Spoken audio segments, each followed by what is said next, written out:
let's go on to the most important part of the program this evening. Meeku JP garini పరిచయం చేయటం కంటే JP గారికి మన గురించి ఒక 2 నిమిషాలు చెప్పడం బెటర్ అనుకుంటాను. వారి గురించి మీకు చెప్పాల్సిన అవసరం ఉందా? లేదు. మన భారతదేశంలోనే వారు తెలియని వాళ్ళు ఎవరు ఉండకపోవచ్చు. అయితే జేపీ గారు మాది Lions clubs international largest, fastest growing and the most effectively organized, the best administered service clubs association in the world. Started in 1917, 102 years old. We have been doing service, we have been doing charity, and we have been doing almost everything that parallel or similar NGOs are engaged in. We specialized in eye care for a long time, but today we specialize in diabetes care. We do a lot of pediatric cancer care. We take care of environment. We do some programs from youth services. And most importantly, we also build leadership among youth and also among Lions. Last year, our district took up a very important project to build leadership skills among students. We call the program STEP, Student Talent Enhancement Program, and we reached 90,000 students through that program. And we had a 4-point formula everywhere. We had a common curriculum, commonly trained trainers, Lions, and who went everywhere and trained them. This year, we modified it a little, and we are reaching teachers this year. So we are building leadership skills among teachers, school teachers, and we have lots of programs lined up during the year. And another part of the process this year, another part of leadership building this year, we have lots of different kinds of trained graduates in Lionism. Lions lo enno institutes untayandi, district level leadership, తర్వాత international level దాకా ఉంటాయి. అవన్నీ ఇంతకుముందు ఎవరైతే చేశారో అట్లాంటి వాళ్ళని కొంతమందిని ఐడెంటిఫై చేసుకొని మేము ప్రతి వారం ఒక నలుగురిని పిలిచి వాళ్ళతో ఒక టాపిక్ ఏదైనా డిబేట్ చేయిస్తున్నాం, అందరికీ మీనింగ్ఫుల్గా ఉంటుంది అనుకొని. ఈరోజు మిమ్మల్ని ఇన్వైట్ చేయడంలో ఉద్దేశం సింపుల్గా ఏంటంటే, whatever you are doing and whatever we are doing is similar in many different ways. So we are all trying to empower people, we are all trying to alleviate suffering. We are all trying to help the poor. We are all trying to build, leadership. And that's exactly you are doing and we are doing, I think. And that's why we thought you would be an ideal choice to be the chief guest and the chief speaker today. And మీకు అందరికీ ఒక విషయం చెప్పాలి. నేను JP గారికి మా leadership అంటే ఇప్పుడు పీపుల్ చాలా వరకు ఇండిఫరెంట్ ఉన్నారండి ఈ రోజుల్లో. మంచి లీడర్షిప్ కూడా చేయడం చాలా కష్టం అవుతుంది. మంచి లీడర్స్ ఉన్నా కూడా వాళ్ళకి చాలా ఇబ్బందులు అవుతున్నాయి లీడర్స్కు, మనం కోఆపరేట్ చేయకపోవటం వల్ల. మనం ఒక కరోనా సింపుల్ ఎగ్జాంపుల్ తీసుకుంటే మనం కోఆపరేట్ చేయట్లేదు గవర్నమెంట్స్తో చాలా వరకు. సో అట్లాంటి సందర్భంలో వారిని leadership challenges with some kind of indifferent people అట్లాంటి టాపిక్ పైన మాట్లాడమని రిక్వెస్ట్ చేశాను. He has given us time. Thanks to Lion Ram Padidar Rao for coordinating this effort and inviting him here. Okay. I request Lion JP to please take over. Let's all switch off our videos and microphones and over to JP Garu for the presentation. Thank you. అందరికి నమస్కారం. తెలుగు సరిపోతుంది కదా అందరికి? Telugu best అండి. Okay. ముందుగా Lions 320 డేకి ప్రత్యేకంగా నా అభినందనలు. ఎందుకంటే ఒక శతాబ్దం తర్వాత వచ్చినటువంటి ఒక ఆరోగ్య సంక్షోభం అయినా కూడా ఆధునిక సాంకేతిక విజ్ఞానం మనకు గొప్ప అవకాశాన్ని ఇస్తున్నారు. గతంలో మనకి ఈ రకంగా భావాలు పంచుకోని అవకాశం కానీ, లేకపోతే ఇంట్లో ఉండే పనిచేసే అవకాశం కానీ, ఎన్ని ఇబ్బందులు ఉన్నా కూడా సమాజంలో ఏం జరుగుతుందో పట్టించుకునే అవకాశం కానీ, 10 మందికి సమస్యలుంటే పరిష్కారం చేసే అవకాశంగా దొరికేది కాదు. మారుతున్న కాలంతో పాటు సమస్యలు ఎదురవుతున్నా కూడా ఎదుర్కొనే శక్తి కూడా మనకు వచ్చింది. దాన్ని పూర్తిగా మనసులోకి ఇంకించుకుని నిరంతరం సేవను కొనసాగిస్తున్న లయన్స్ క్లబ్ వారికి మనసారా అభినందనలు. ముఖ్యంగా నేను వృత్తిరీత్యా వైద్యుడిని కాబట్టి సెక్షన్ రీత్యా మీరు ఐ కేర్లో కానీ, లేకపోతే డయాబెటీస్లో కానీ, పిల్లల వ్యాధుల్లో కానీ చేస్తున్న కృషి నాకు కొంత తెలుసు. అందుకు మనసారా అభినందిస్తున్నాను. ఇవాళ చర్చ సమాజం పెద్దగా పట్టించుకోనప్పుడు నాయకత్వం ఎట్లాగా అని చెప్పాను.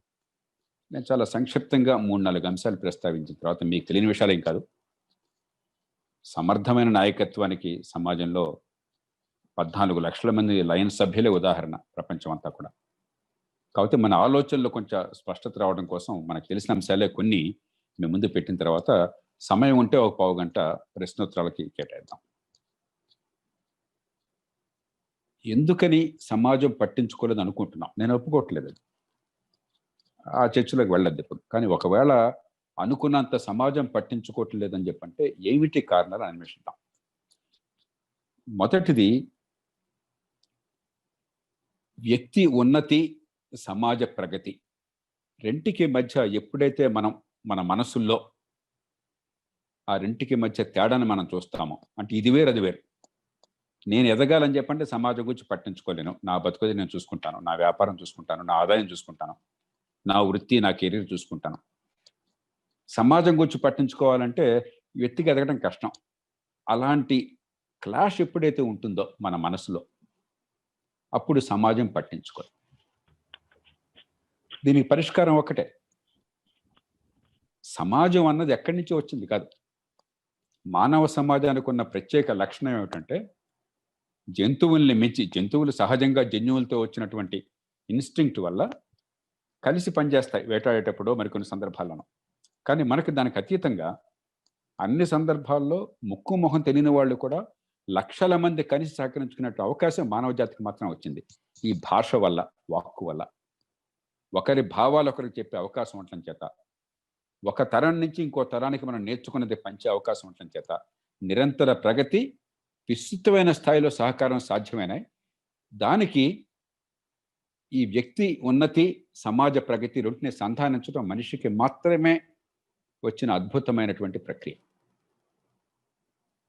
ఈ విషయం గమనిస్తే ఈ పట్టించుకోకపోవటం ఉండదు. కాళోజీ గారు ఎప్పుడు మనం అన్న, ఇప్పుడు మీ మీ చర్చాంశం ఏదైతే పెట్టారో దాన్ని కాళోజీ గారు పద్యం రాశారు, ఎందుకో నాకు ఈ గొడవ అని చెప్పాను. అంటే అయ్యో నేను ఎంత చేస్తున్నా పట్టించుకోవట్లేదు అన్నటువంటి సమస్య ప్రతి తరంలో ఉన్నది. కానీ మనం కొంచెం అతిశయోక్తులు చెప్తున్నాం నాకు అనిపిస్తుంది. వ్యక్తి సుఖము, సమాజ హితము సంధానించేటువంటి నాయకత్వం ఉన్నట్టయితే, లేకపోతే ఆ సమయ సందర్భం కలిసి వచ్చినట్టయితే సమాజం పట్టించుకోకపోవటం ఉండదు. కాకపోతే ఏంటంటే మానవ సమాజం ఒక దీర్ఘకాల ప్రక్రియలో పరిణామం చెందుతుంది కాబట్టి కొన్ని సందర్భాల్లో మనం అనుకున్నంత వేగంగా స్పందించకపోవచ్చు.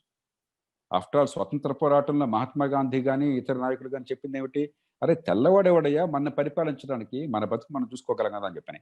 ఆ చిన్న అంశానికి ఎన్నేళ్ళు పట్టింది? 90 ఏళ్ళు పట్టింది. అంచేత ఇదేదో కొన్ని సందర్భాల్లో సమయం ఎక్కువ అనిపించవచ్చు, దానికి చివరిలో వస్తాను నేను, దీర్ఘకాలము స్వల్పకాలం అని చెప్పాను. కాబట్టి మొట్టమొదటి సమస్య ఇది. రెండో సమస్య ఏమిటి? ఈ స్వల్పకాలము దీర్ఘకాలం, ఇది పరిపాలనలో, రాజకీయంలో, ఒక సంస్థలో, సమాజంలో కనిపిస్తుంది. ఈవేల్టి నా లాభం, ఈవేల్టి నా సుఖం, రేపటి నా ఉన్నతికి ప్రతిబంధకమైన, లేకపోతే రేపటి నా ఉన్నతి కోసం నేను చేయవలసినటువంటి త్యాగం, కృషి, క్రమశిక్షణ, ఈవేల్టి సుఖానికి ఆటంకమైన దాన్ని ఏ రకంగా సమన్వయం చేయాలి? తల్లిదండ్రులు, పెద్దలు ఏం చెప్తారు ఎప్పుడు కూడా, విజయాన్ని సాధించాలంటే రేపటి కోసం ఈవేళ కొంత సుఖాన్ని త్యాగం చేయి, డిలేడ్ గ్రాటిఫికేషన్. ఈ క్షణం ఇప్పుడే అనుభవించాలని కాకుండా రేపటి కోసం ఈ వేళని పెట్టుబడిగా పెట్టినట్టయితే విజ్ఞతతో రేపు మరింత ఫలవంతమైన జీవితం ఉంటుందని చెప్పి మనకు చెప్తారు. అది అర్థం చేసుకున్న వాళ్ళు విజయాన్ని సాధిస్తారు. అది వ్యక్తికి వర్తిస్తుంది, సమాజానికి వర్తిస్తుంది. కానీ ఎప్పుడైతే తాత్కాలికమైన తాయిలాలకి సమాజాన్ని అలవాటు చేస్తామో, రేపటి కోసం ఈవేళ కొంత క్రమశిక్షణ, కొంత ఓర్పు మనం అలవర్చుకోలేకుండా ఉంటామో అప్పుడు నష్టపోతాం. మన పిల్లల్ని పెంచేప్పుడు మనం ఎప్పుడు పిల్లలకు చెప్పేది అది, పిల్లల కోసం. అందరూ మన దేశం లాంటి దేశాల్లో ఎంత పేదరికం ఉన్నా కూడా మన పిల్లల ఉన్నతి కోసం వాళ్ళ తల్లిదండ్రులు ప్రతి కులంలో, ప్రతి మతంలో, ప్రతి ప్రాంతంలో త్యాగం చేస్తున్నారు. లేకపోతే భారతీయ సమాజం ఇట్లా నిలవదు. ఇంత పేదరికము, ఇన్ని కష్టాలు ఉన్న సమాజంలో ఈ మాత్రం శాంతి ఉంది, ఈ మాత్రం ఆనందం ఉంది అని చెప్పంటే ప్రధానమైన కారణం కుటుంబాల్లో ఉన్న బలం. ఏమిటా బలం? 10 మంది కోసం, కుటుంబంలో ఉన్న అందరి కోసం కొందరు త్యాగాన్ని సిద్ధపడుతున్నారు. రెండోది, రేపటి విజయం కోసం ఈవేళ మూల్యం చెందడం సిద్ధపడుతున్నారు, డిలేడ్ గ్రాటిఫికేషన్. ఇదే సమాజంలో కనుక లోపించినట్టయితే, కుటుంబానికి బయట సమాజంలో లోపించినట్టయితే అప్పుడు నాయకత్వానికి చిక్కులు వస్తాయి. ఇక మూడోది, సమాజంలో నాయకత్వానికి ఓ కుటుంబము లేకపోతే కులంలో నాయకత్వానికి తేడా ఉంది. నా ట్రైబ్ అయినట్టయితే పుట్టుకతోనే సహజమైన బంధుత్వమో జన్యువుల సంపర్కమో ఉన్నప్పుడు ఇది నాది, నా బిడ్డ, లేకపోతే నా కులము, ఇవన్నీ చాలా తేలిక. కానీ మానవ సమాజం విస్తృతమైన స్థాయిలో సహకారం అందించుకోవాలని చెప్పంటే ఈ ట్రైబ్ను దాటాలి. ఈ కులాన్ని, మతాన్ని, ప్రాంతాన్ని, ఈ భాషని, వీటిని దాటగలగాలి. అంటే ప్రైమార్డియల్ లాయల్టీస్ వాటికి అతీతంగా సమిష్టి ప్రయోజనం వీటికి అతీతమైనదని గుర్తించాలి. దానికి మనం ఉపన్యాసాలు ఇవ్వటం కంటే కులం లేదు, మతం లేదని చెప్పి చెప్పొచ్చు ఉపన్యాసాలు. కానీ ఎన్ని చెప్పినా కూడా ఈ కులాన్ని, మతాన్ని పాటించని వాళ్ళకి, పాటించే వాళ్ళకి తేడా నా దృష్టిలో ఒకటే. ఇది పాటించని వాళ్ళకి తమ నిజమైన స్వప్రయోజనం అర్థమైంది. నా పిల్లలకి మంచి చదువు కావాలి అంటే ఆ పిల్లలకి బాగా వాళ్ళ బుద్ధి వికసింపచేసేటువంటి అధ్యాపకుడు కావాలన్నా, లేకపోతే వేరే ఏ కులం వాడైనా కూడా, నా కులం వాడైనా కూడా ఒక సొంట కావాలన్నా, ఈ ప్రశ్న ఎట్లాగా నాకు అర్థమైపోతుంది. నా బిడ్డ బతుకు నాకు ముఖ్యం నా కులం కంటే, కాబట్టి మంచి అధ్యాపకుడు కావాలని. కోవిడ్ వచ్చింది కుటుంబంలో ఎవరికో, లేకపోతే ఒక ఆపరేషన్ చేయాలి, నా కులంలో ఒకడున్నాడు, వాడు కత్తి పెడితే హరిమంటాడు పేషెంట్. ఏ కులం వాడైనా కూడా అద్భుతమైన డాక్టర్ సంజీవన్ లాంటి వాడు ఉన్నాడు, ప్రాణాలు కాపాడతాడు. ఎవరు కావాలి? ప్రశ్న ఆరోపణలో వస్తే మన సమాధానం స్పష్టంగా ఉంటుంది. కాబట్టి కులాన్ని మించిన వ్యక్తి ప్రయోజనాలు ఉన్నాయి, ఇండివిడ్యువేషన్ అంటాం. ఇది ఎప్పుడైతే అర్థమవుతుందో అప్పుడు ఈ సంకుచితత్వం దూరంగా మనిషి వెళ్ళగలుగుతారు. నాలుగోది, ఇక ఇది ఇంతే, ఇక ఇది మారదు, ఫేటలిజం. ఎక్కడి నుంచి వస్తుంది? అజ్ఞానం నుంచి వస్తుంది. ప్రాచీన కాలం వేరు, మధ్యయుగాలు వేరు, ఆధునిక కాలం వేరు. ఆధునిక కాలంలో ఇది ఇంతే అన్న సమస్య లేదు. ఎంతో కొంత మనిషికి, పుట్టిన వాడికి మరణం తప్పదు అన్న విషయం తప్ప, కొన్ని మౌలికమైనటువంటి లాస్ ఆఫ్ నేచర్, ఆ జీవన సూత్రాలు తప్ప మిగతా ఏది కూడా ఇది ఇంతే అన్నది లేదు మనం. అది పూర్వకాలం. ఈవేళ మన మేధస్సుతో, మన సాంకేతిక విజ్ఞానంతో, ఒక హేతువాద దృక్పథంతో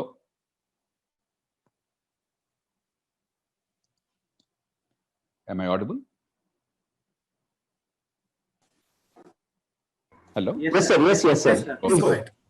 హేతువాద దృక్పథంతో ఈవేళ మన ముందున్న సమస్యల్ని, ఒకప్పుడు అసాధ్యం అనుకున్న సమస్యల్ని పరీక్షించగలుగుతున్నాం. 100 ఏళ్ల క్రితం మనకి స్పానిష్ ఫ్లూ వస్తే అప్పుడు జనాభా 150 కోట్ల మంది ఉన్నారు. 50 కోట్ల మందికి సోకింది, 5 నుంచి 10 కోట్ల మంది మరణించారు. ప్రపంచం అంతా అతలకుతలం అయిపోయింది. ఈవేళ చాలా ఇబ్బందులు ఉన్నా కూడా ఇవాళ 780 కోట్ల జనాభాలో ఇప్పటిదాకా 6 నెలల్లో మనం, ప్రతి ప్రాణం విలువైందే, కానీ మనం కోల్పోయిన ప్రాణాలు 9 లక్షలు. అది వ్యాధి తీవ్రత స్పానిష్ ఫ్లూ కంటే తక్కువ అవటం ఒక కారణం కాగా, 100 ఏళ్లలో మనం చాలా ప్రగతిని సాధించాం. మనిషి ప్రాణాన్ని కాపాడుకోవటం, రోగాన్ని అర్థం చేసుకోవటం, తగిన చికిత్సని సకాలంలో అందించటం, సమాచారాన్ని ఒకరి నుంచి ఒకరికి వేగంగా అందించటం, ఈ జ్ఞానాన్ని పంచటం ఇప్పుడు మనకు తెలిసింది. కాబట్టి ఇది ఇంతే, ఇది ఎట్లానే ఉంటుందని చెప్పి అనుకుంటే, ఒకప్పుడు ప్లేగ్ వచ్చినట్టుగా, బ్లాక్ ప్లేగ్ అని చెప్పి అంటారు, లక్షల మంది, కోట్ల మంది చచ్చిపోయేవాడు. ఓ స్పానిష్ ఫ్లూ ఇప్పుడు అలా ఉండాల్సిన అవసరం లేదు. ఇప్పుడు 9 లక్షల మంది పోతేనే ప్రపంచంలో మనం చాలా మహావిషాదంగా భావిస్తున్నాం. అలాంటిది మరి ఈవేళ గనక అప్పటి ఆ 150 కోట్లలో 10 కోట్ల మంది పోయినట్టుగా ఒక 6% జనాభా అని చెప్పంటే, ఈవేళ ప్రపంచంలో సుమారుగా 40-50 కోట్ల మంది అవుతారు. ఒక్కసారి ఊహించండి, ఈవేళ 50 కోట్ల మంది జనాభా కేవలం ఒకే ఒక్క పాండమిక్ కనుక ఒక సంవత్సరం కాలంలో మరణిస్తే ప్రపంచం అసలు ఆ విషాదాన్ని తట్టుకోలేదు. ఎందుకంటే ఆ కాలం వేరు, ఈ కాలం వేరు. కాబట్టి ఫేటల్ దానికి అవకాశం లేదు. ఈవేళ ఇదింతే అన్న సమస్య కాదు. కాబట్టి ఇదింతే నుంచి ఈవేళ ఏ అవకాశాలు ఉన్నాయి, ఈవేళ అవకాశాలు తగ్గట్టుగా మన మానవ సమాజాన్ని ఏ రకంగా మనం పునర్నిర్మాణం చేసుకోవచ్చు, ఏ రకమైన ఏర్పాట్లు చేసుకోవచ్చు. ఇక చివరిది, ఆనాటికి ఈనాటికి తేడా అంటే, ఆనాడు సాంకేతిక విజ్ఞానం తక్కువ ఉన్నా కూడా ఒక గొంతులో గనక నైతిక బలం ఉన్నట్టయితే, హేతుబద్ధత ఉన్నట్టయితే, అది చాలా విస్పష్టంగా అందరికి వినిపించేది. ఓ గాంధీ మాట్లాడిందో, ఓ లింకన్ చెప్పిందో, ఓ జెఫర్సన్ ప్రవచించిందో, ఓ బుద్ధుడు చెప్పిందో అందరికీ చాలా స్పష్టంగా అందేది. ఇవాళ ప్రత్యామ్నాయ కంఠాలు, మూర్ఖమైన కంఠాలు చాలా ఎక్కువనే. క్యాకోఫనీ, ఈ రణగొణ ధ్వని మధ్య నిజంగా పనికొచ్చే గొంతు పలచబడిపోతాను. అందుకే మార్క్ ట్వైన్ సందర్భం అన్నాడు, often a hen that only laid an egg cackles as if she is laid an asteroid. After all, కోడిగుడ్డును పొదిగినటువంటి కోడిపెట్ట వజ్రాన్ని పొదిగినట్టుగా రణగొణ ధ్వని చేస్తుందని చెప్పన్నాడు నేను. కాబట్టి ఇవాళ ఒక మామూలు గుడ్డును పొదిగిందా, వజ్రాన్ని పొదిగిందా తేడా తిరిగి పరిస్తున్నాం. ఆధునిక యుగంలో, ప్రజాస్వామికీకరణలో వచ్చిన సమస్య ఏమిటంటే, ప్రతి గొంతుకి గౌరవాన్ని ఇవ్వాలి, ఆ భావాల్ని వ్యక్తం చేసే శక్తిని, స్వేచ్ఛని ఇవ్వాలి. అంతేగాని ప్రతి భావం ఒకటి విలువైంది కాదు. ఒక ఐన్స్టైనే. ఒక ఐన్స్టైన్కి మూర్ఖుడికి ఏనాటికి సమానత్వం రాదు, రాకూడదు. కానీ తాను నమ్మింది చెప్పుకునే హక్కు ఐన్స్టైన్కి ఎంత ఉందో సామాన్యుడికి అంతే ఉండొచ్చు. ఈ రెంటికి మధ్య మనకి చాలా గందరగోళం మన మనసులో చోటు చేసుకుంది. ప్రజాస్వామ్యం అని చెప్పంటే అర్థం, మహాత్మా గాంధీని మరి రోజువారీగా దోపిడీకి పాల్పడేవాడు, హింసకు పాల్పడేవాడు మూర్ఖుడు సమానం కాదు. కానీ గాంధీ గారు తన భావాలను చెప్పుకునే హక్కు ఎంత ఉందో, ఇతడు కూడా తన భావాలను చెప్పిన హక్కు ఉంది. చివరికి సమాజం నిర్వచించుకోవాలి దేనివల్ల మనకు ప్రయోజనం ఉంది. గాంధీ గారు చెప్పిన మాటల వల్ల ప్రయోజనం ఉందా, ఈ మూర్ఖుడి మాటల వల్ల ప్రయోజనం ఉందా, సమాజం నిర్ణయించుకోవాలి. అంతేకాని గాంధీకి ఈ మూర్ఖుడు సమానం కాదు అన్నాడు.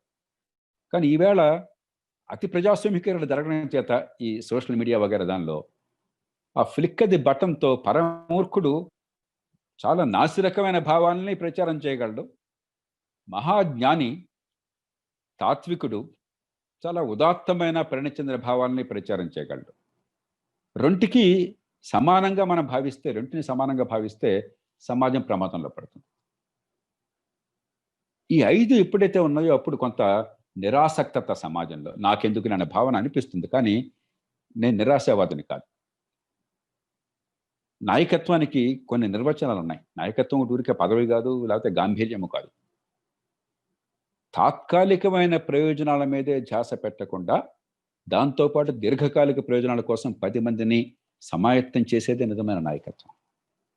నాయకత్వ నిర్వచనం మీద. అలాగే విభిన్న ప్రయోజనాలని సమన్వయం చేసేది నాయకత్వం. ఇన్ని కులాలు, వర్గాలు, మతాలు, ప్రాంతాలు ఉన్నప్పుడు ఆ ప్రవాహానికి గురి కాకుండా అందరినీ సమన్వయం చేసి అంతకంటే ఉదాత్తమైనటువంటి లక్ష్యాలు మనకు ఉన్నాయి, మనకు అవసరమైనవి ఉన్నాయని గుర్తు చేసేది, అందుకు తగ్గ వ్యవస్థ నిర్మాణం చేసేది నాయకత్వం. అలాగే వ్యక్తి చేసేటువంటి రాజకీయ నిర్ణయాలు, అది లయన్స్ క్లబ్లో నాయకత్వం ఎవరని చెప్పని కావచ్చు, మరో స్వచ్ఛంద సంస్థలో కావచ్చు, ఒక స్థానిక ప్రభుత్వంలో కావచ్చు, ఒక రాష్ట్రంలో, ఒక దేశంలో కావచ్చు, ఆ రాజకీయ నిర్ణయాలకి నా జీవితానికి మధ్య, నా నిత్య జీవిత రోజువారీ జీవితానికి మధ్య సంబంధం స్పష్టంగా అర్థమయ్యే వ్యవస్థ నిర్మాణం చేయటం నిజమైన నాయకత్వ లక్షణం. అది ఎప్పుడు చేస్తే అప్పుడు స్పష్టంగా అర్థమవుతుంది, నా పిల్ల చదువు ముఖ్యం, ఆ పంతులు కులం కంటే అని, నా బిడ్డ ఆరోగ్యం ముఖ్యం, ఆ డాక్టర్ కులం కంటే అని చెప్పని. ఆ రకమైన నిర్మాణం చేయడం చెప్పి నిజమైన నాయకత్వం అవుతుంది.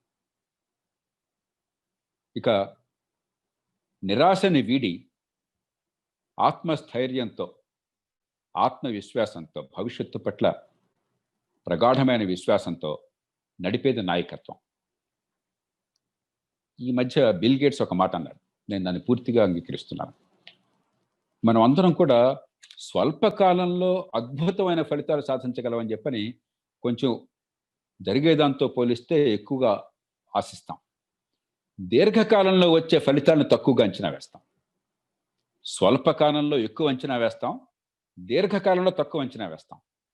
చాలా మాణిక్యం లాంటి మాటలు. స్వల్పకాలంలో ట్రెజెక్టరీ మార్చగలం, కానీ ఫలితాల్లో అద్భుతమైన తేడా కనిపించదు. కానీ నిజంగా స్వల్పకాలంలో కనుక ఈ ట్రెజెక్టరీ మార్చే ఏర్పాటు సమగ్రంగా జరిగితే, ఆ సంస్థాగత ఏర్పాటు జరిగినట్టయితే దీర్ఘకాలంలో గణనీయమైనటువంటి తేడా కనిపిస్తుంది. అందుకే మౌలికమైన మార్పు సంవత్సరం రాదు. ఆ మార్పుకు పునాది సంవత్సరంలో, 6 నెలల్లో, 3 నెలల్లో, 3 నిమిషాలు కూడా ఏర్పాటు కావచ్చు కొన్ని సందర్భాల్లో. కానీ మార్పు వచ్చేది ఓ దశాబ్దం కావచ్చు, ఓ తరం కాలం కావచ్చు. ఇది కాస్త మనకు అర్థమైనట్టయితే. నిరాశ వీడుతుంది. మానవ సమాజం స్వల్పకాలంలో చాలా తప్పులు చేసింది. ఎందుకంటే మానవ సమాజంలో మనం అనుకున్నంత మంది విజ్ఞులు లేరు. కొంతమంది దీర్ఘదృష్టి ఉన్నవాళ్ళు, విజ్ఞత ఉన్నవాళ్ళు ఉన్నా అత్యధికులు సమాజంలో పెద్దగా అంత మిగతా జంతువుల కంటే అంత గొప్పవాళ్ళమేం కాదు. కాకపోతే భాష అనేది ఒకటి వచ్చిందంటే. కానీ కాలక్రమేణా నా ప్రయోజనం ఏమిటి? ఈయన పలుకుల వల్ల, ఈయన చేతల వల్ల నా ప్రయోజనం సిద్ధిస్తోందా? ఆమె పలుకుల వల్ల, ఆమె చేతల వల్ల సిద్ధిస్తోందా? అది నాకు అర్థమైనప్పుడు, అనుభవం పాఠాన్ని నేర్పినప్పుడు, దానికి కొంతకాలం పట్టొచ్చు. కొన్ని సందర్భాల్లో ఒక ఏడాది పడుతుంది, కొన్ని సందర్భాల్లో తరం పడుతుంది. అది అర్థమైనప్పుడు మానవాళి వెంటనే ఏది తమకు ప్రయోజనకరమో దాన్ని ఆస్వాదిస్తుంది. అందుకనే ఒక చిన్న ఉదంతంతో ముగిస్తాను. 1819లో ఇగ్నేస్ సెమెల్విస్ అని చెప్పని హంగేరీలో ఒక ఆయన పుట్టాడు. ఆయన ఒక డాక్టర్గా ఎదిగాడు. వియన్నా ఆస్ట్రియాలో ఆనాడు ఆస్ట్రో హంగేరియన్ ఎంపైర్కి ఏదో రాజధాని. అక్కడ వైద్య వృత్తి చేపట్టాడు. ఆ రోజుల్లో గర్భస్థ మహిళలు 130-40 మంది గర్భం వచ్చినప్పుడు పురుటి సమయంలో కానీ ప్రసవం తర్వాత కానీ చనిపోయేవాడు. ఎక్కువ మంది ప్రసవం తర్వాత జబ్బులు చనిపోయేవాడు. కారణం తెలిసేది. ఆ రోజులు ఇన్ఫెక్షన్ అయితే తెలియదు, బ్యాక్టీరియా అంటే తెలియదు.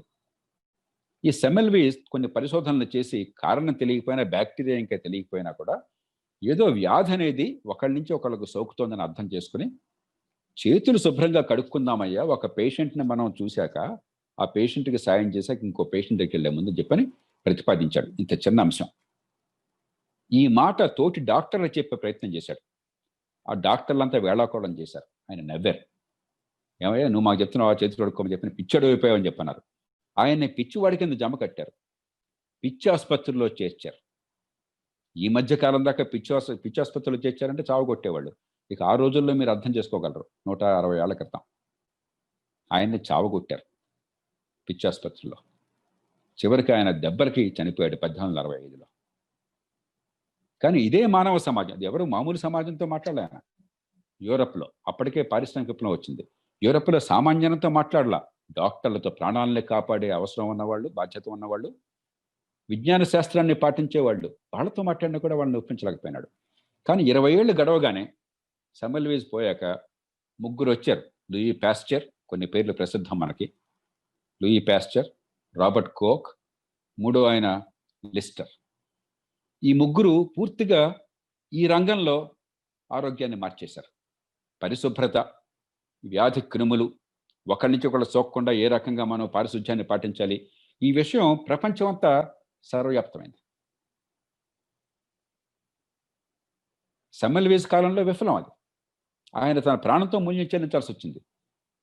స్వల్పకాలంలో మానవ జాతి కనీసం డాక్టర్లు కూడా అర్థం చేసుకోవాలి. కానీ ఒక తరం కాలం కలగానే ప్రపంచం అంతా అర్థం చేసుకున్నారు. మనకు ఆ నమ్మకం ఉండాలి, ఆ ధైర్యం ఉండాలి. కొన్ని సందర్భాల్లో కొంత మూల్యాన్ని చెల్లించాల్సిన అవసరం ఉండొచ్చు. అది జీవ పరిణామంలో ఉన్న సహజమైనటువంటి లక్షణం. మంచో చెడు మన చేతుల్లో లేదు. ఎందుకంటే శాస్త్ర విజ్ఞానం పెరుగుతున్నంత వేగంగా మన మనస్తత్వం మారడం కష్టం. దానికి వివిధమైనటువంటి జన్యు కారణాలు ఉన్నాయి. కానీ దీర్ఘకాలంలో ఖచ్చితంగా మౌలిక మార్పు వస్తుంది. మానవ సమాజమే దీనికి సాక్ష్యం. గొప్ప నాయకత్వం ఇప్పుడు కూడా ఆ మార్పు కోసం నిరంతరం ప్రజల్ని ప్రేరేపిస్తుంది. దానికి మీకు అధికారం ఉండొచ్చు, ఉండకపోవచ్చు, డబ్బు ఉండొచ్చు, ఉండకపోవచ్చు. లయన్స్లోనే ఒక జిమ్మీ కార్టర్ను చూడండి. ఆయన సింగిల్ టర్మ్ ప్రెసిడెంట్. ఆయన తన కాలానికంటే ఒక తరం ముందు ఉన్నాడు, 2 తరాల ముందు ఉన్నాడు. కాబట్టి మరి ఇంధన రంగంలో కానీ ఇతర రంగాల్లో కానీ ఆయన చెప్పిన మాటల్ని నిర్లక్ష్యం చేసి ఆయన్ని చాలా హాస్యం పట్టించారు. కానీ ఈవేళ బతుకున్న వాళ్ళల్లో, గతంలో అధికారంలో ఉన్న వాళ్ళలో అత్యంత కీర్తి, తర్వాత విశ్వసనీయత ఉన్న మనిషి అవడం అంటే జిమ్మీ కార్టర్. అలాగే Helen Keller.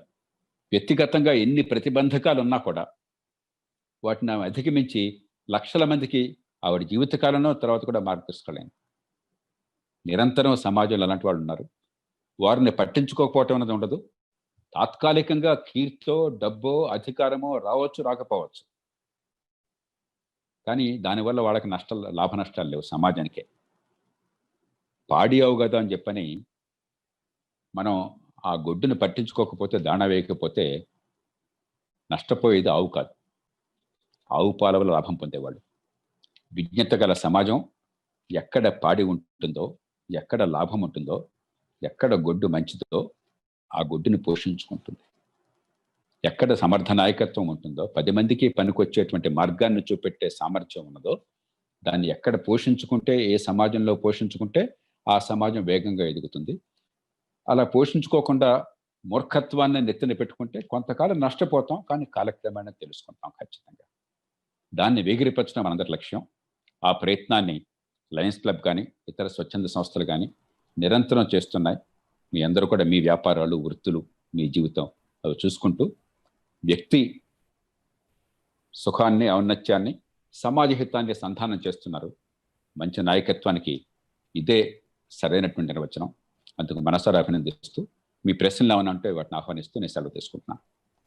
Thank you very much, JP Garu. That was a very illuminating address, and then you have made us think about lots of issues that relate to leadership and the current scenario. You quoted extensively from Marx to Bill Gates, and then you brought in lots of points which are worth discussing in greater detail later. ఒకటి రెండు ప్రశ్నలకు సమయం ఉందండి. మనం భిక్షపతి గారు అడుగుతున్నారు, Lions clubs వాళ్ళు ఇంత రూరల్ ఏరియాస్ లో చాలా చక్కగా సర్వీస్ చేస్తున్నారు కదా, గవర్నమెంట్ సహాయం కూడా లేకుండా, మరి మీరేమైనా వాళ్ళు ఇంకా బాగా సర్వీస్ చేయడానికి ఏమైనా సూచనలు ఇస్తారా అని అడుగుతున్నారు. ఒక క్షణంలో ఇవన్నీ తెలియవు కదా, మీ అందరూ చాలా ఆలోచన చేస్తున్నారు. ప్రతి క్లబ్ కూడా వినూత్నమైన ప్రాజెక్టులు, అతి తక్కువ ఖర్చుతో ఎక్కువ ఫలితం వచ్చే ప్రాజెక్టుల కోసం మీరు ప్రయత్నం చేస్తున్నారు నాకు తెలుసు. మీరు చేస్తున్నవి సరైనటువంటి. ఓ పక్కనేమో బ్లైండ్నెస్ ప్రివెన్షన్ అన్నది ఈవేళ 1 కోటి మంది ఈ దేశంలో నివారించదగ్గ అంధత్వానికి గురవుతున్నారు. మన అదృష్టం కొద్దీ మనకి ఇన్ఫ్రాస్ట్రక్చర్ వచ్చింది ఈవేళ. ఉదాహరణకు దక్షిణ భారతదేశంలో మన హైదరాబాద్లో ఉన్నటువంటి ఎల్వి ప్రసాద్ ఇన్స్టిట్యూట్ కానీ, శంకర్ నేత్రాలయ కానీ, అరవింద్ నేత్రాలయ కానీ, ఈ 3 కలిపితే ఖచ్చితంగా ఒక నోబెల్ ప్రైజ్కి అర్హత ఉంది. దక్షిణాదిన ముఖ్యంగా మనం చాలా అదృష్టవంతులు ఆ రకంగా. ఇప్పటికే మీరు అద్భుతమైన పని చేస్తున్నారు. దాన్ని తుదకంట కొనసాగిద్దాం. నివారించదగ్గ అంధత్వాన్ని పూర్తిగా తొలగించాలి అని లక్ష్యంగా పెట్టుకుని ఇంకొంచెం వేగవంతం చేస్తే నేను అనుకోవటం అద్భుతమైన ఫలితాలు వస్తాయి. రెండోది, మీరు quite rightly non communicable diseases, ఇప్పటిదాకా ఉన్న సమస్యలతో పాటు మనకి డెమోగ్రఫీ మారుతోంది కాబట్టి, ఎపిడెమియాలజికల్ ప్రొఫైల్ మారుతోంది కాబట్టి, non communicable life style diseases, diabetes కానీ, హైపర్ టెన్షన్ కానీ, మిగతావి ఈ రకమైన సమస్యలు పెరుగుతున్నాయి. కాలక్రమేణా వాటి ప్రభావం పెరుగుతుంది. అందులో దక్షిణాదిన we are known to be diabetic capital of the world. నేను లండన్ కింగ్స్ హాస్పిటల్లో ఒక సుప్రసిద్ధ వైద్యుడు, ఆయన డయాబెటీస్లో one of the global experts అనమాట, మైకేల్ ఎడ్మాండ్స్ అని చెప్పని. నేను ఆయన కలవగానే హైదరాబాద్ అనగానే diabetic capital of the world అన్నాడు. కానీ చాలా సులభంగా కొన్ని జాగ్రత్తలు తీసుకుంటే మనం ఆరోగ్యాన్ని అద్భుతంగా కాపాడుకోవచ్చు. Again you are doing a wonderful job. ఒక ఏరియా నాకు అంటే కొత్తగా మీరు ప్రయత్నం చేసే కనిపిస్తుంది. వ్యాక్సిన్స్ అవి ఈ మధ్యకాలంలో చాలా చర్చ వచ్చింది, మంచి జరుగుతుంది, చాలా సంతోషం. చాలా కాలంగా నేను ప్రయత్నం చేశాను, చివరికి విజయం సాధించాను. ఈ రుబెల్లాకి వ్యాక్సిన్, ఎంఆర్ వ్యాక్సిన్ వస్తే నివారించదగ్గ ఈ అంగవైకల్యం తొలుగుతుంది. ఒక 2-3 లక్షల మందికి ఏడాదికి. 19 ఏళ్ళు పోరాడాను నేను, చివరికి అది వచ్చింది. నాకు ఒకటి ఈ దేశంలో కొరత ఏం కనిపిస్తుంది అంటే, పుట్టినప్పుడు స్క్రీనింగ్ జరగటం లేదు.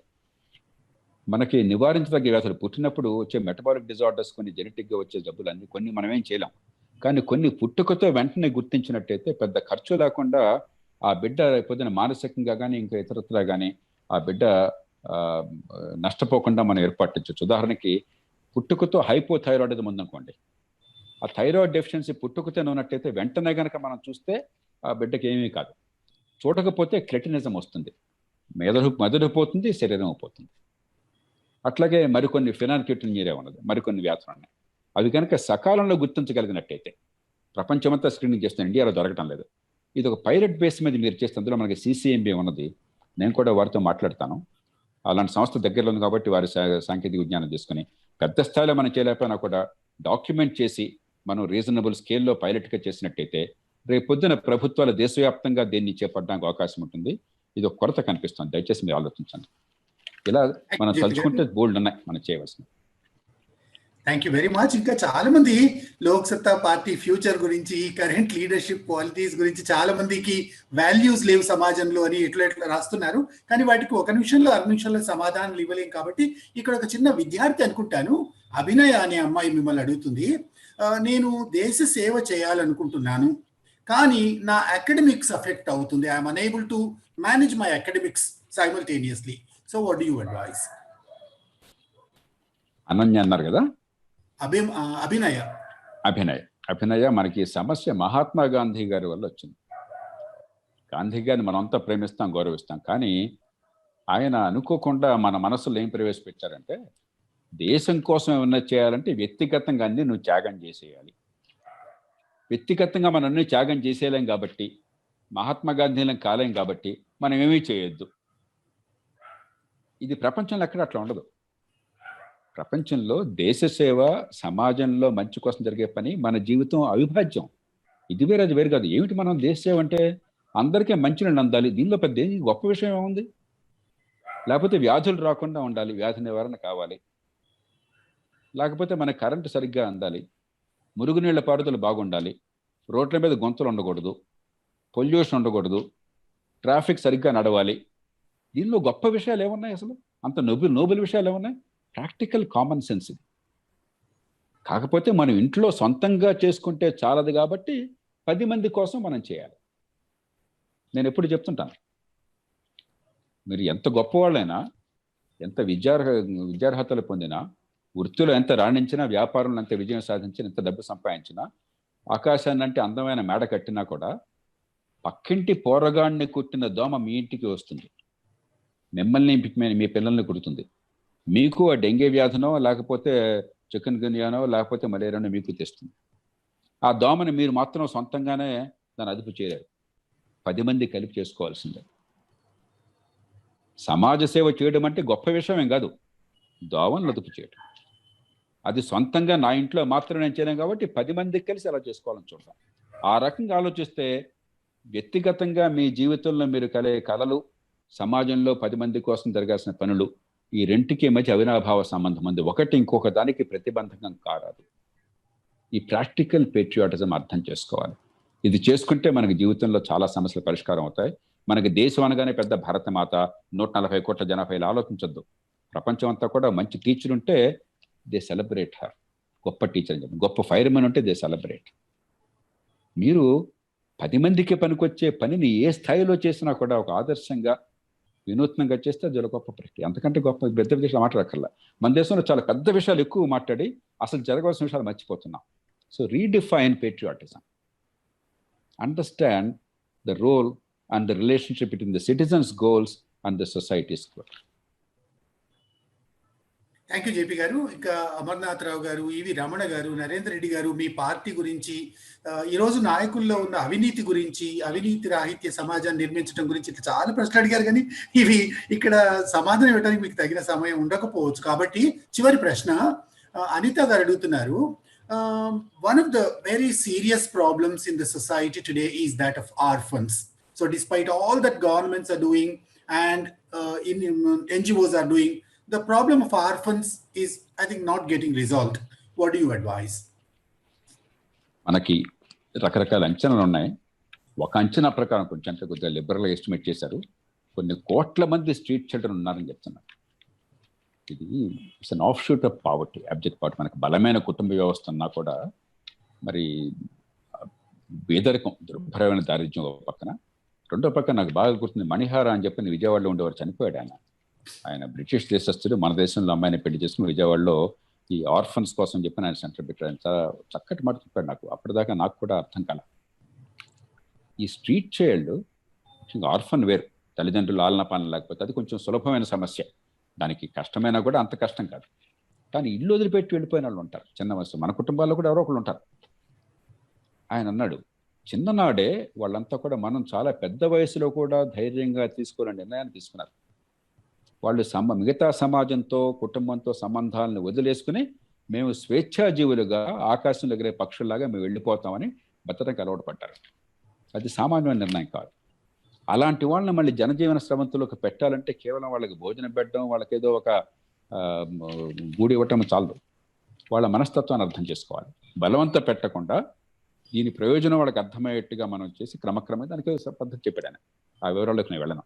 కానీ ఈ 2 రకాల సమస్యలు, ఒకటి పేదరికం వల్ల తల్లిదండ్రులు లేకపోవటం వల్ల వచ్చిన సమస్య ఒకటి, దానికి నేను అనుకోవటం క్రమక్రమంగా జనాభా పెరుగుదల తగ్గుతోంది కాబట్టి చాలామంది ఈ విషయాన్ని గుర్తించట్లా. ఇంకా భారతదేశంలో మా చిన్ననాడు 1970ల దశకంలో మేమంతా భయపడిపోయేవాళ్ళం, వణికిపోయేవాళ్ళం, జనాభా విస్ఫోటం అయిపోతుంది, ఏమవుతుందని చెప్పని.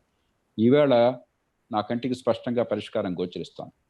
ఈవేళ చాలా రాష్ట్రాల్లో, దక్షిణాది రాష్ట్రాలన్నీ, మహారాష్ట్ర, పంజాబ్, హర్యానా, ఢిల్లీ, చాలా రాష్ట్రాల్లో ఈవేళ జనాభా ఫెర్టిలిటీ రేట్ అంటే ఒక మహిళ తన రిప్రొడక్టివ్ పీరియడ్లో పుట్టించేటువంటి పిల్లలు 2.1 తక్కువ ఉంటే కాలక్రమేణా జనాభా తగ్గడం మొదలవుతుంది. వీళ్ళంతా కూడా 2.1 లోపల. మన తెలుగు రాష్ట్రాల్లో 1.6, 1.7కి వచ్చాం. అలాగే కర్ణాటక, తమిళనాడు చాలా ప్రాంతాల్లో, యూపీ, బీహార్లో ఎక్కువ ఉన్నా కూడా అది కూడా తగ్గుతుంది క్రమక్రమంగా. That trajectory is right. కాబట్టి భారతీయ జనాభా 160 కోట్లకి చేరుకుని ఇప్పుడు 140కి వచ్చేసాం. అది పెద్ద ఎక్కువ, ఎంత దూరం లేదు. 135 ఉన్నాం ప్రస్తుతం. 160కి చేరుకుని అక్కడి నుంచి క్రమంగా తగ్గుముఖం పడుతుంది. కాబట్టి దాంతోపాటు పావర్టీ కానీ, రెండోది ఆర్ఫన్స్ కానీ తగ్గుముఖం పడతాయి. స్ట్రీట్ చిల్డ్రన్ సమస్య బహుశా పెరుగుతుంది, ఎందుకంటే పట్టణీకరణ వల్ల మరింత పెరిగే అవకాశం ఉంది. కాబట్టి మారుతున్న పరిస్థితులను అర్థం చేసుకుని సమస్య ఎప్పుడు ఒకే రకంగా లేదు. సమస్యను ఎగ్జాజరేట్ చేయొద్దు, సమస్యను తగ్గించొద్దు. స్వరూప స్వభావాన్ని అర్థం చేసుకోవాలి, మారుతున్న పరిస్థితులను అర్థం చేసుకోవాలి. Society also must find enough resources. మన పేదరికం వల్ల కష్టమవుతుంది. నేను ఈ మధ్య గమనించాను, మీకు యూరోపియన్ కంట్రీస్ చూసినట్టయితే 3% of GDP is spent on child services. I was shocked. భారతదేశంలో హెల్త్ కేర్ మొత్తానికి ప్రభుత్వం పెడుతున్న ఖర్చు 1.3%. ఆ దేశాల్లో ఓన్లీ ఫర్ చైల్డ్ సర్వీసెస్, అంటే ఈ ఆర్ఫనేజెస్ వగేరా, లేకపోతే తల్లిదండ్రుల పిల్లల్ని కొట్టేవాళ్ళు ఉంటారు కొంతమంది, వాళ్ళ నుంచి రక్షించడం కోసం, వీటికే 3% of GDP they are spending. మనం ఇంకా ఆ స్థాయికి రాల, మనకు ఆ డబ్బు లేదు, ఆరోగ్యానికే పెట్టలేకపోతున్నాం. కాబట్టి అది పరిష్కారం కాదు.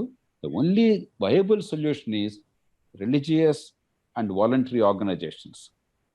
ప్యాషన్తో చేస్తారు. ఒక లయన్స్ కానీ, ఒక వాలంటరీ ఆర్గనైజేషన్ కానీ, ఒక రిలీజియస్ ఆర్గనైజేషన్ కానీ, వాళ్ళు కనుక తెక్క లేకుండా ఉన్నట్టయితే తక్కువ ఖరీదుతో మనసు పెట్టి చేస్తారు. ప్రభుత్వ సంస్థలు చైల్డ్ సర్వీసెస్ కోసం చెప్పిన గవర్నమెంట్ డిపార్ట్మెంట్లు చేస్తే డబ్బులు బోల్డ్ ఖర్చు అవుతే ఫలితం ఉండదు. సోషల్ వెల్ఫేర్ హాస్టల్స్లో 100 మంది పిల్లలు ఉంటే ఒక్కొక్క బిడ్డకి 700 రూపాయలు నెలకి భోజనం కట్టాలనుకుంటే 100 మంది పిల్లల్ని అక్కడ చూసుకోవడం కోసం చెప్పి నాకు వార్డును, ఒక డిప్యూటీ వార్డును, ఒక వాచ్మన్ ఉంటారు. ఈ ముగ్గురి జీత భత్యాలు దాదాపు 2 లక్షల రూపాయలు ఉంటాయి. 100 మందికి ప్రభుత్వం ఖర్చు పెట్టేది దాదాపు 70-80 వేలు ఉంటుంది. 80 వేలు ఖర్చు పెట్టడానికి మీరు 2 లక్షల జీతం పెడుతున్నారు. నిజాయితీగా జరుగుతుంది అనుకున్నా కూడా, అవినీతి లేదనుకున్నా కూడా. కాబట్టి that is not a solution. It has to be through voluntary organisations, but with public support, government support, religious organisations, as long as they are credible organizations, respected organizations. కాలక్రమేణా పేదరికం తగ్గటము, సమాజంలో మనం సపోర్ట్ సిస్టమ్స్ ఏర్పాటు చేస్తే ఈ సమస్య పరిష్కారం అవుతుందని నేను నమ్ముతున్నాను. థ్యాంక్ యూ జేపీ గారు. మీకు సమయం ఉంటే ఇంకొక చివరి ప్రశ్న. చాలా ప్రశ్నలు వచ్చాయి అనుకోండి. చివరి ప్రశ్న, చాలా మంది ఇదే ప్రశ్న అడిగారు రకరకాలుగా. తిరుపతి రెడ్డి గారు, నరేందర్ రెడ్డి గారు, ఇంకా ఎవరో అనానిమస్ ఉన్నారు, కొంతమంది విద్యార్థులు ఉన్నట్టున్నారు. So what is your straight advice to empower youth? Today we see very few young people joining Lions Club, joining politics, joining service organizations. అందుకని మరి వాళ్ళని ఉత్సాహపరచడానికి, ప్రేరేపించడానికి, వాళ్ళని ఎంపవర్ చేయడానికి మీ సలహా ఏంటి? రెండు నాకు అనిపిస్తాయి. We must change our language. Ideas పెద్దగా మారు. బుద్ధుడి కాలంలో ఆయన ఏం చెప్పాడో సమాజానికి ఇవాళ అది వర్తిస్తుంది. కానీ ఈవేళటి సమాజానికి, వాళ్ళ పరిస్థితులకి అనుగుణంగా ఉండేట్టుగా భాషని మార్చుకోలేకపోతే కొత్త తరానికి అంటదు. అమెరికా లాంటి సమాజాల్లో ఎన్ని పొరపాటు ఉన్నా కూడా మీరు గమనిస్తే అదే ఉదాత్తమైన భావాల్ని ప్రతి తరంలో ఆ సందర్భాన్ని బట్టి అద్భుతమైనటువంటి కొత్త భాష, కొత్త నైపుణ్యంతో కమ్యూనికేట్ చేయగలుగుతున్నారు, మనసుల్లో పంపించగలుగుతున్నారు. అది ఎప్పుడు చేస్తే అప్పుడు యువత, మన చిన్ననాడు ఎలాగైతే యువత ఆదర్శ భావాలతో మరి సంకుచితత్వాన్ని వదిలి సమాజం కోసం చేయాలని తప్పనుందో, ఇవాళ కూడా అంతే ఉంది. నేను పూర్తిగా నమ్ముతున్నాను. అందుకే ఏమాత్రం నాకు అనుమానం లేదు. అప్పుడు లేనిది ఇవాళ యువత కొన్నది ఏంటంటే మరింత, కనీసం అందరికీ కాకపోయినా కూడా కొంతమందికి అద్భుతమైన నైపుణ్యం, ఎక్స్పోజర్. ఆనాడు మనందరం కూడా కోపస్థమండు కాలం, ఇవాళ ఎక్స్పోజర్ ఉంది, అవకాశం ఉన్నది. కాబట్టి దే ఆర్ యాక్చువల్లీ బెటర్. అదే సమయంలో వాళ్ళకి వ్యక్తిగతంగా కూడా జీవితం ఎదగడానికి అవకాశం, ఆ రోజుల్లో పెద్ద అవకాశాలు ఉండేవి కాదు. కాబట్టి అటెన్షన్ స్పాన్ ఇస్ లిమిటెడ్. అలాంటప్పుడు ఆసక్తికరంగా భావాలను పంపించడం ఎట్లాగా, వాళ్ళ పర్సనల్ గోల్స్, కెరీర్ గోల్స్ కానీ, నెట్వర్కింగ్ కానీ, లేకపోతే ఎక్స్పోజర్ కానీ, జ్ఞానతృష్ణ కానీ, ఆ పర్సనల్ గోల్స్ని కమ్యూనిటీ గోల్స్ అనుసంధానించడం ఎట్లాగా, ఈ రెండు ఎక్కడ నాయకత్వం తెలుసుకుంటుందో అక్కడ యువత పాత్ర అద్భుతంగా ఉంటుంది. వాళ్ళని ఉపయోగించడం తెలుసుకున్నట్టయితే ఆ ప్రయత్నం చేయాలి. ఆత్మవిశ్వాసాన్ని నింపాలి. నిరాశమయ దీంతో ఏదో జీవితం అంతా నాశనం అయిపోయింది, ఏదో చేతనం చేద్దాం, మనం జీవితం బుద్ధిప్రాయం, ఇది కాదు పద్ధతి. మనం అద్భుతమైన యుగంలో ఉన్నాం. ఈవేళ ప్రపంచంలో మనకున్న వనరులతో, మనకున్న టెక్నాలజీతో మనం పరిష్కారం సాధించలేనిది లేదు. ఒక మీటియోర్ వచ్చి భూమిని కొట్టేస్తే మానవాళి మొత్తం అంతరించవచ్చు. అది ఎప్పుడో కొన్ని లక్షల కోట్ల సంవత్సరాల జరగచ్చు, మనం ఏం చేయలేం, వదిలేద్దాం. అలాంటివి మినహాయిస్తే there is not a challenge we cannot now counter, from global warming to COVID. We are in a lucky age. ఆ ఆప్టిమిజం ఎగ్జూడ్ కావాలి, బేస్డ్ ఆన్ ఎవిడెన్స్. ఊరికే గంగో ఆప్టిమిజం కాదు, based on evidence and logic. There must be sense of direction, then youth will be partners in that. One last word. చాలా మంది లోక్సత్తాన్ని గురించి, మరొకదాని గురించి అంటున్నాను. లోక్సత్తాన్ని గురించి కాదు ప్రత్యేకంగా చెప్పేది, లార్జర్ ఇష్యూ గురించి మాట్లాడుతున్నాను. డెమోక్రసీ అనేది చాలా సంక్లిష్టమైనటువంటి వ్యవస్థ.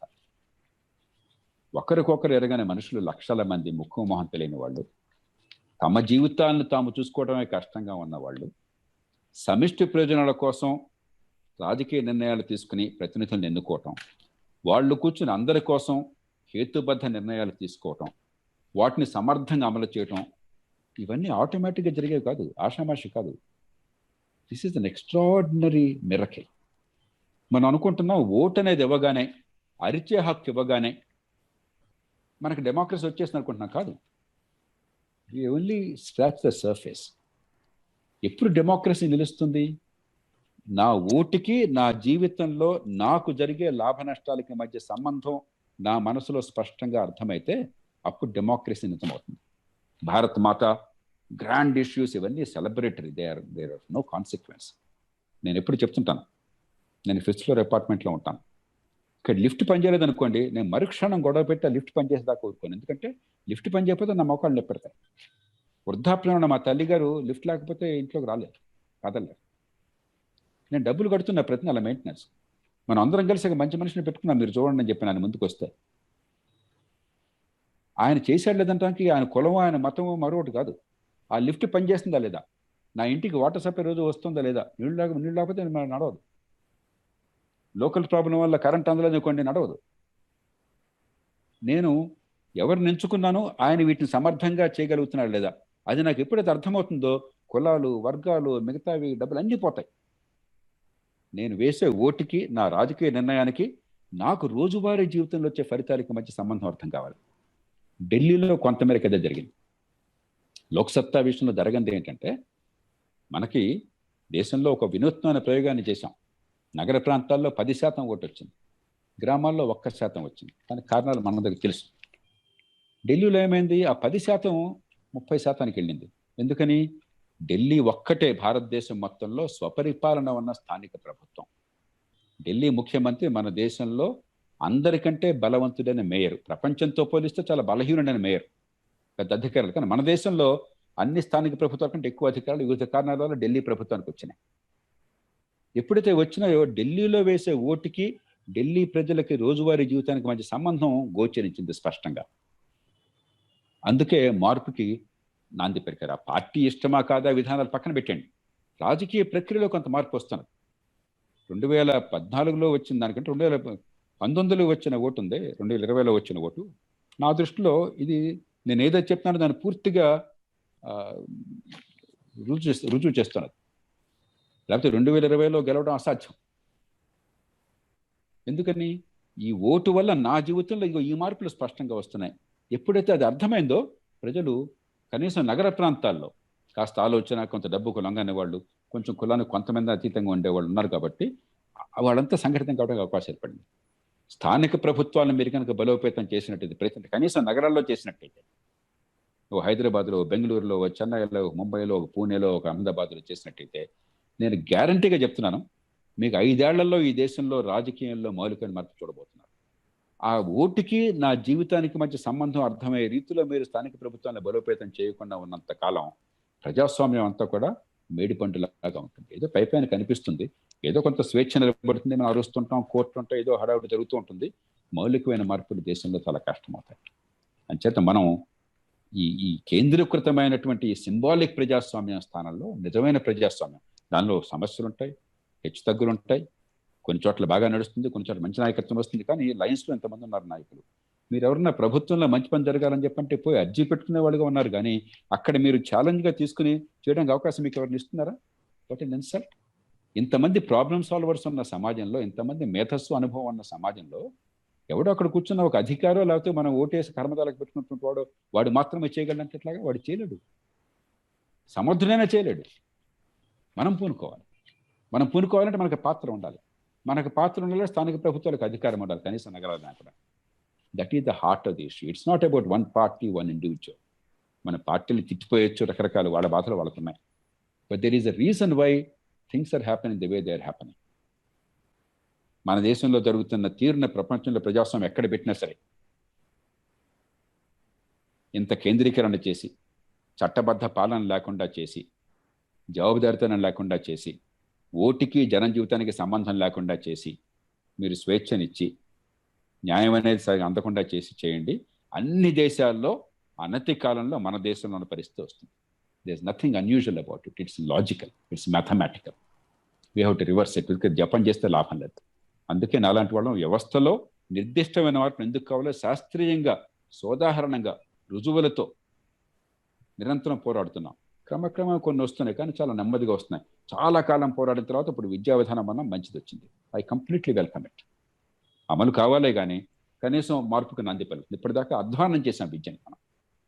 ఆరోగ్యం కోసం again I'm fighting very hard. We have an extremely sound model at a very low cost. అది వచ్చేదాకా ఈ దేశంలో ఆరోగ్యం ఈ డ్రామా నడుస్తుంది అంతే.